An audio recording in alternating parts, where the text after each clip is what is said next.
Here's that video that y'all been waiting forever for. I hope you freaking enjoy it. Welcome to YouTube Pooping with Toasters Gonna Toast.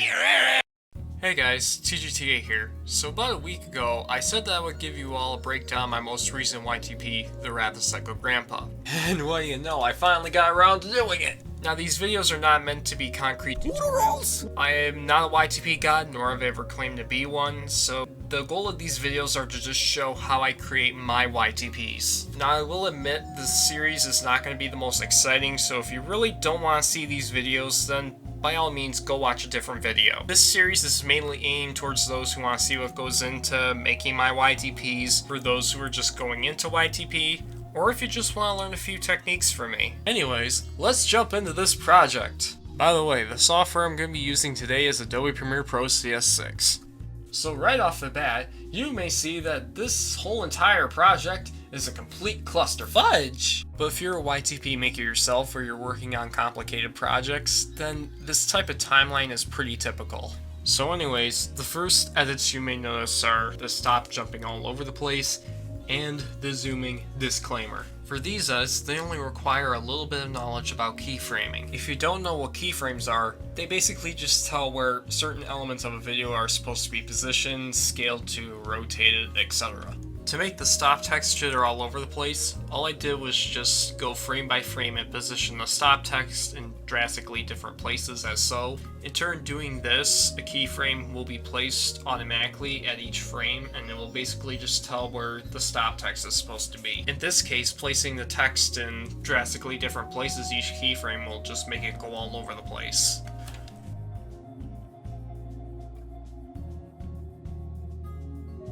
For the disclaimer, all I used was just a zooming effect. I just placed a keyframe at the beginning, and then I went to the end here and just placed another keyframe there, and then I just changed the scale.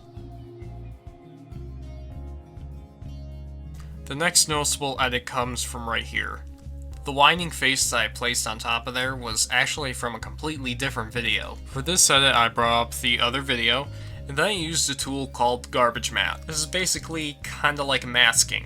I applied the 16-point garbage matte to the original video, and I just made a rough selection of his face from that video.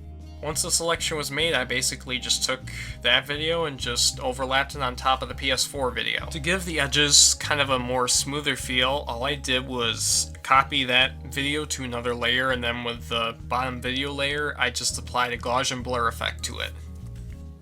This edit here was incredibly easy, and you can do this with pretty much any somewhat advanced video editor.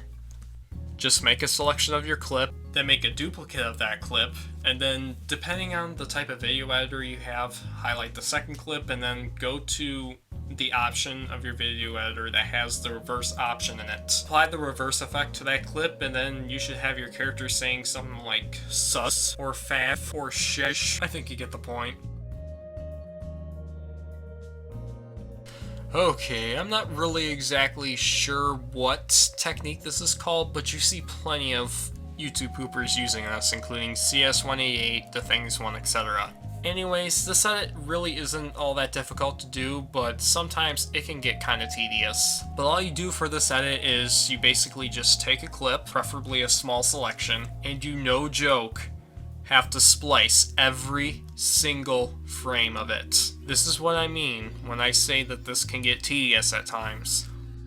Once every frame of that selection has been spliced, then take each frame and reposition them on the timeline as so.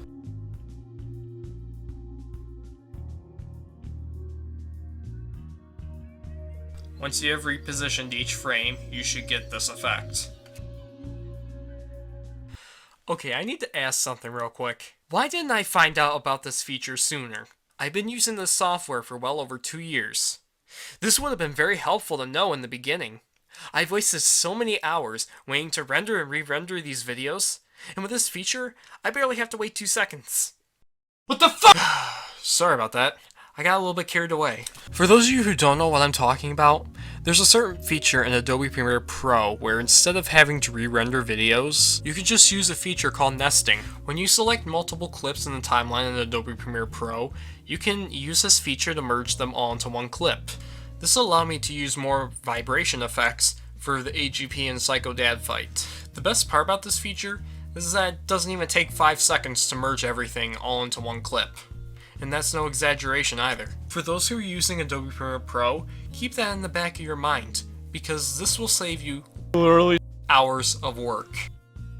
To make Jesse's hand twitch here, I just did the same thing as I did with applying his face over the other clip. I just made a selection out of the garbage matte tool, then I just overlaid it on top of the other clip and I adjusted the speed.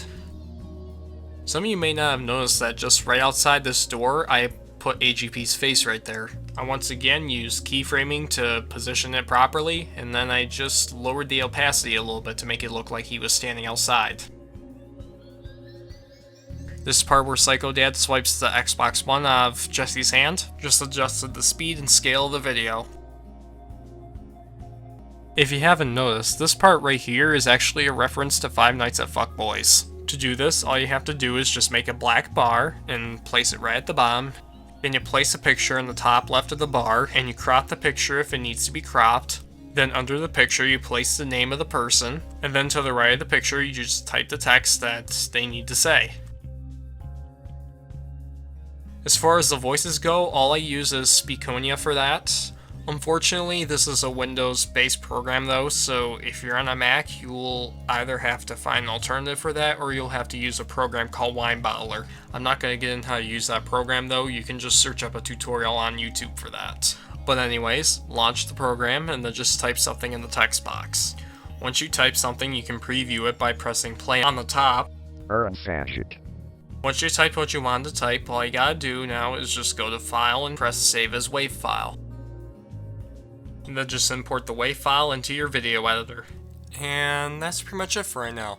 I only wanted to go over some of the more basic edits in this part, and in the next part I will go over some of the more advanced video editing techniques I use, and plus I will focus a bit more on audio there too. So I guess before I leave, I will give you all a tutorial of what I did in the beginning as far as Jesse's scream goes. This effect right here is called vibrato. Now, Adobe Premiere Pro does not have this feature, however Sony Vegas does. But if you don't have access to Sony Vegas, then you can just use the free audio editor Audacity to do so. Now, in order to use vibrato with Audacity, you obviously need Audacity first off, so I'll link you to the download page for that. Plus, you also need to install an extension called Vibrato, which I will also link down in the description. Once both have been downloaded, you should have two files, the audacity.exe file, or DMG if you're using Mac, and then you will have a .ny file called Vibrato. First, run the .exe or DMG file to install Audacity. Once Audacity has been installed, then find the main folder that you installed Audacity into,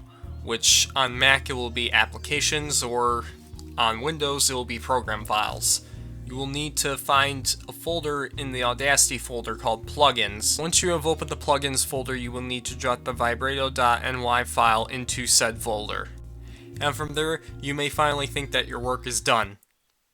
But unfortunately, it isn't. There's still one more thing you have to do. You will need to launch Audacity, and then from there you will need to go to Effect, and then Manage. You will have a little window that pops up showing all the effects that you have installed in the plugins folder in Audacity. From there, you will need to scroll down until you find the vibrato effect, and obviously mine is already enabled, but most likely yours will say new. So you will need to highlight vibrato, then you will need to click enable, and now you can start using vibrato.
that's pretty much it for right now. I guess I will see you all in the next video.